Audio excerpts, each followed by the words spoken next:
ಚಾಲಕನ ನಿಯಂತ್ರಣ ತಪ್ಪಿ ಡಿವೈಡರ್ಗೆ ಡಿಕ್ಕಿ ಹೊಡೆದ ಕಾರು.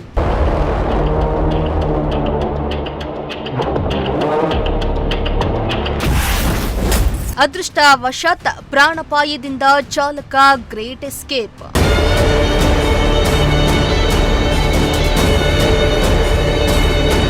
ಬೆಂಗಳೂರು ನಗರದ ಹೊರ ವಲಯದ ಎಲೆಕ್ಟ್ರಾನಿಕ್ ಸಿಟಿ ಸಮೀಪ ಬೆಂಗಳೂರು ಹೊಸೂರು ರಾಷ್ಟ್ರೀಯ ಹೆದ್ದಾರಿಯಲ್ಲಿ ಇಂದು ಬೆಳಗ್ಗೆ ಅಪಘಾತ ಸಂಭವಿಸಿದ್ದು, ಕಾರು ಚಾಲಕನ ನಿಯಂತ್ರಣ ತಪ್ಪಿದ ಪರಿಣಾಮ ಮಾರುತಿ ಇಕೋ ಕಾರು ರಸ್ತೆ ಮಧ್ಯದ ಡಿವೈಡರ್ಗೆ ಡಿಕ್ಕಿ ಹೊಡೆದಿರುವ ಘಟನೆ ನಡೆದಿದೆ.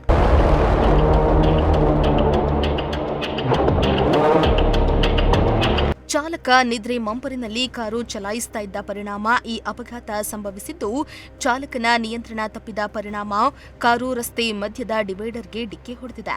ಡಿಕ್ಕಿಯ ತೀವ್ರತೆಗೆ ಕಾರಿನ ಮುಂಭಾಗ ಸಂಪೂರ್ಣ ಜಖಂಗೊಂಡಿದ್ದು, ಡಿವೈಡರ್ನ ಕಬ್ಬಿಣದ ಸರಳುಗಳಿಗೆ ಕಾರು ಸಿಲುಕೊಂಡಿದೆ. ಇನ್ನು ಕಬ್ಬಿಣದ ಸರಳುಗಳಿಂದ ಕಾರನ್ನ ಹೊರತೆಗೆಯಲು ಸಾರ್ವಜನಿಕರು ಹರಸಾಹಸ ಪಟ್ಟಿದ್ದಾರೆ.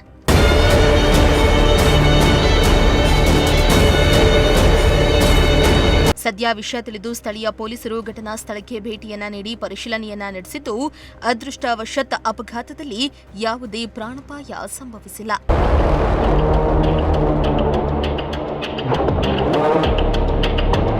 Bureau report, Prajashakti TV, Bengaluru.